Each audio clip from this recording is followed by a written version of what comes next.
കഥ മല്ലി. എഴുതിയത് അവിനാശ് പാലിശ്ശേരി. മല്ലി.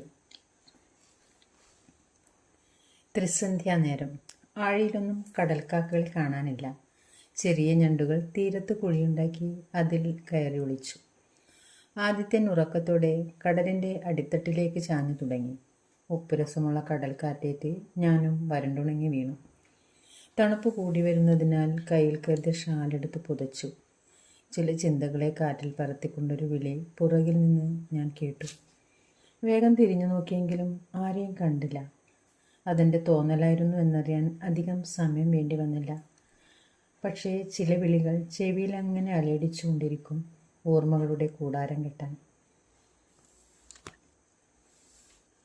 വർഷങ്ങൾക്ക് മുമ്പൊരു സന്ധ്യാസമയം ഇതുപോലൊരു വിളി അന്ന് ഞാൻ കേട്ടിരുന്നു. അതെ, മല്ലി എന്നാണ് അവളുടെ പേര്. കുളിക്കാത്തത് കൊണ്ടാണോ എന്നറിയില്ല, മുടിയാകെ ജട പിടിച്ചിരുന്നു. ഒരു ഷർട്ടും പാവാടയുമായിരുന്നു അവളുടെ വേഷം. കയ്യിലൊരു പ്ലാസ്റ്റിക് കുട്ടയും അതിൽ നിറയെ സേഫ്റ്റി പിന്ന്, ചീപ്പ്, അങ്ങനെയുള്ള സാധനങ്ങളും. പലപ്പോഴും അവളെ കടപ്പുറത്ത് കണ്ടിട്ടുണ്ടെങ്കിലും അവൾ എൻ്റെ അടുത്തേക്ക് വരാറില്ലായിരുന്നു. പിന്നീടൊരിക്കൽ അവൾ എന്നെ തേടിയും വന്നു. സർ, നേരം ഇരുട്ടി തുടങ്ങി, എന്തെങ്കിലും ഒന്ന് എടുക്കാമോ? ഇന്നത്തെ കണക്ക് തികയില്ല, അതുകൊണ്ടാ. എനിക്കൊന്നും വേണ്ട. ഏതൊരു മലയാളിയും ചെയ്യുന്നത് പോലെ ഞാനും അവളെ ഒഴിവാക്കാൻ ശ്രമിച്ചു. ഇവരുടെ കയ്യിൽ നിന്ന് വില കുറച്ച് കിട്ടുമെങ്കിലും കടയിൽ പോയി വില കൂടുതൽ കൊടുത്ത് വാങ്ങുന്നതിനല്ലേ ഒരു സുഖം.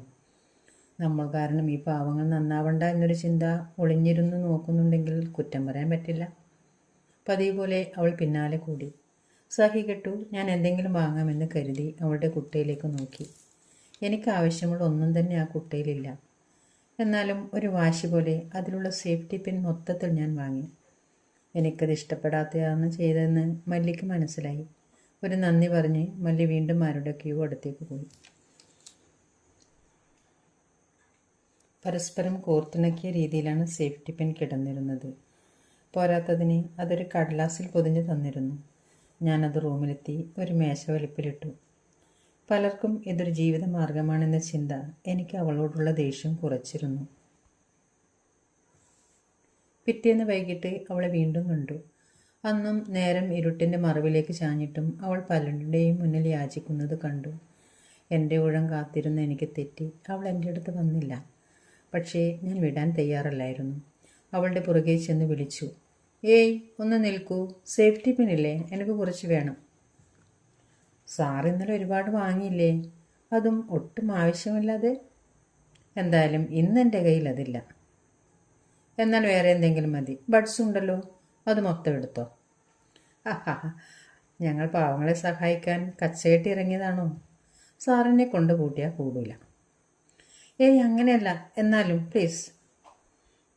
ബഡ്സ് തന്നെ വേണോ അതോ വേറെ വല്ലതും മതിയോ? ബഡ്സ് മതി, മൊത്തം എടുത്തോ. സാറിൻ്റെ പേരെന്താ? വിൻസെൻ്റ്. മോളുടെ പേരോ? പഠിക്കുന്നുണ്ടോ? എൻ്റെ പേര് മല്ലി. പഠിക്കുന്നൊന്നുമില്ല. പഠിച്ചിട്ടെന്താ, കാര്യമൊന്നുമില്ലല്ലോ. ആര് പറഞ്ഞ കാര്യമില്ലെന്ന്? നല്ല ജോലി കിട്ടും, സമൂഹത്തിൽ നല്ലത് ചെയ്യാൻ പറ്റും, പെരുമാറ്റം നന്നാവും. അത് കൊള്ളാം. എന്താ ചിരിച്ചേ? ഏയ്, ഒന്നുമില്ല. നേരം ഇരുട്ടി തുടങ്ങി. ഇതാ ബഡ്സ്. പിറ്റേന്ന് തൊട്ട് മല്ലിയുടെ കയ്യിൽ നിന്ന് എന്തെങ്കിലും വാങ്ങുന്നത് എനിക്കൊരു പതിവായി. ഒരു ദിവസം ഞാൻ അവളോട് സംസാരിച്ച് നടന്ന് അവളുടെ വീട്ടിൻ്റെ പാതി വഴിയിലെത്തി. സാർ ഇനി പോക്കോ? ഞാൻ വീട്ടിലേക്ക് വന്നാൽ കുഴപ്പമുണ്ടോ? എല്ലാവരെയും കാണാലോ. ഇന്ന് വേണ്ട, വേറൊരു ദിവസം മതി.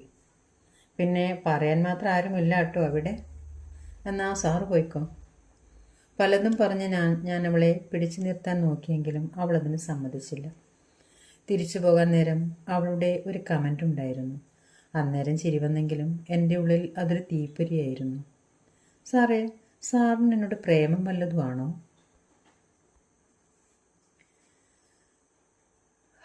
അതൊന്നും വേണ്ടാട്ടോ. ഈ ജട പിടിച്ചത് മുടിക്ക് മാത്രമല്ല, എൻ്റെ മനസ്സിനും കൂടിയാ. വീട്ടിലെത്തി ഞാൻ അവളുടെ കയ്യിൽ നിന്ന് വാങ്ങിയ പലതും ഒരു സഞ്ചിയിൽ നിറച്ച് അവൾക്ക് തന്നെ കൊടുക്കാൻ തീരുമാനിച്ചു. പിറ്റേന്ന് തന്നെ ഞാൻ എല്ലാം അവളെ ഏൽപ്പിച്ചു. വിറ്റത് വാങ്ങാൻ പാടില്ല എന്നൊരുപാട് പറഞ്ഞു നോക്കിയെങ്കിലും എൻ്റെ നിർബന്ധത്തിന് വഴങ്ങി അവൾ അതൊക്കെ വാങ്ങി. അന്നേരം ഒരു കാര്യം മാത്രമേ ഞാൻ ആവശ്യപ്പെട്ടുള്ളൂ. മല്ലി, എനിക്കൊന്ന് സംസാരിക്കണം. സമയം മല്ലി പറഞ്ഞാൽ മതി. ബുദ്ധിമുട്ടാവോ? ഏയ്, എന്ത് ബുദ്ധിമുട്ട്? ഈ വരുന്ന ഞായറാഴ്ച ഞാൻ വരാം. നമുക്ക് ഒരുമിച്ച് വീട്ടിലേക്ക് പോകാം. എന്താ? ആ, അത് മതി. ഞായറാഴ്ച വരെ കാത്തിരിക്കാൻ മനസ്സിനൊരു മടി. അവൾ പറഞ്ഞതുപോലെ എന്തോ മനസ്സിൽ കിടന്ന് കത്തുന്നു. ശരിക്കും എനിക്ക് അവളോട് പ്രണയമാണോ? അറിയില്ല. എന്തായാലും കാണുമ്പോൾ ഒരു സമ്മാനം കൊണ്ടുപോകണമെന്ന് തന്നെ ഞാൻ കരുതി. പിറ്റേന്ന് ഒരു ചുവന്ന പട്ടുസാരി ഞാൻ വാങ്ങി. അന്ന് വൈകിട്ട് അവളെ കണ്ടപ്പോൾ ഞെട്ടിപ്പോയി. ആദ്യമായി കുളിച്ചു കണ്ടതുകൊണ്ടാവാം മല്ലിപ്പൂ ചൂടിയ മല്ലി. ഹാ, ഇപ്പോൾ കാണാൻ ഇത്തിരി ചേലൊക്കെയുണ്ട്. പിന്നീട് ഒരിക്കലും ഞാൻ അവളെ കുളിക്കാതെ കണ്ടിട്ടില്ല. അങ്ങനെ കാത്തിരുന്ന ദിവസമെത്തി. സൂര്യൻ്റെ പ്രഭയ്ക്ക് മങ്ങൽ വീണതോടെ എന്നെ കൂട്ടാൻ അവളെത്തി. സാർ വാ. സാറിനെ പോലെ ഒരാളെ വീട്ടിലേക്ക് വിളിക്കാൻ വല്ലാത്തൊരു മടിയുണ്ട്. എന്നാലും സാർ ആഗ്രഹിച്ചതല്ലേ. വീട്ടിൽ ബുദ്ധിമുട്ടാണെങ്കിൽ വേണ്ടാട്ടോ. വേറെ എവിടെയാലും കുഴപ്പമില്ല. ഞങ്ങൾ വീണ്ടും ഒരുപാട് സംസാരിച്ച് നടന്നു. മല്ലിക്ക് എന്തോ ഒരു വിഷമം പോലെ. ഏയ്, ഒന്നുമില്ല സാറേ. എനിക്കൊന്ന് സംസാരിച്ചാൽ മതി. നമുക്ക് വേറെ എവിടെയെങ്കിലും പോകാം. ഏയ്, ഈ സ്ഥലം അത്ര ശരിയല്ല. ദേ വീടെത്തി. പിന്നെ ഞാൻ പറഞ്ഞിട്ട് അകത്ത് കയറിയാൽ മതി. ശരി, ഞാനിവിടെ നിൽക്കാം. പിന്നെ ഈ സാറേ വിളിയൊന്ന് മാറ്റാൻ നോക്കണേ. വിൻസെൻ്റ് അല്ലെങ്കിൽ വിനു, അത് മതി. നോക്കാം. അകത്തേക്ക് കയറിയ മല്ലി അല്പം കഴിഞ്ഞ് പുറത്തു വന്നു. സാർ വാ. അകത്ത് ഒരു കുഞ്ഞ് കിടന്ന് കരയുന്നു. കുഞ്ഞിൻ്റെ കരച്ചിൽ കേട്ട ദിക്കിലേക്ക് ഞാൻ നോക്കി. ഇതെൻ്റെ മോനാ. മറ്റേ പതി ആരാന്ന് ചോദിക്കണ്ട, എനിക്കറിയില്ല. ഒരിക്കൽ സാധനം വിറ്റു തീരാതായതോടെ നേരം ഇരുട്ടിയത് ഞാൻ അറിഞ്ഞില്ല. പക്ഷേ ചിലർക്കത് അറിയായിരുന്നു. അന്ന് ഞാൻ കൊച്ചു കുഞ്ഞല്ലേ, പറ്റിപ്പോയി.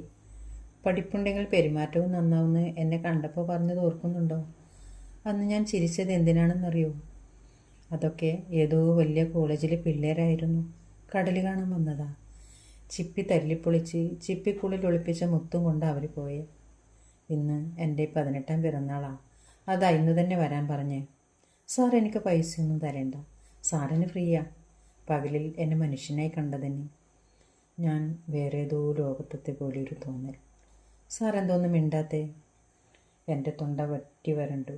സിനിമയിലെ നല്ല നായകനെ കണ്ടിട്ടുണ്ടെങ്കിലും എനിക്കതാവാനുള്ള ചങ്കുറപ്പില്ലായിരുന്നു. അവളെ ജീവിതത്തിലേക്ക് കൂട്ടിക്കൊണ്ടുപോകാനാണ് വന്നതെങ്കിലും അവൾ മനസ്സിൽ കരുതിയ പോലെയുള്ള ഒരാളായി ഞാനൊരു മൂലയിൽ മാറി നിന്നു. എല്ലാ കഥകളും ശുഭപര്യസായി ആവണമെന്നില്ലല്ലോ. എനിക്കൊരു കവടമുഖം ഒളിഞ്ഞിരിപ്പുണ്ടെന്ന് ആദ്യമായി എനിക്ക് തോന്നി. പേരറിയാത്ത ആരൊക്കെയോ ബലാത്സംഗം ചെയ്ത പെണ്ണ്, അതിലൊരു കുഞ്ഞും. തീരുമാനം എൻ്റേതാണ്. വീണ്ടും മനസ്സ് മന്ത്രിച്ചു. ഇതൊരു സിനിമയല്ല, യഥാർത്ഥ ജീവിതം, കൈപ്പേറിയ ജീവിതം. സിനിമയിലെ 2.5 മണിക്കൂറിന് ശേഷം നായകന് കയ്യടി, എനിക്കോ നാട്ടുകാരുടെ കളിയാക്കലും വീട്ടുകാരുടെ കുത്തുവാക്കും. ഞാനൊരു സാധാരണക്കാരനാണ്. എനിക്കിതിന് പറ്റില്ല. ഇടിവെട്ടേറ്റവനെ പോലെ അവളുടെ സ്വരം എൻ്റെ കാതുകളിൽ വീണ്ടും മുഴങ്ങി. സാറേ, എന്നാ മോനെ ഞാൻ മാറ്റിക്കിടത്തട്ടെ?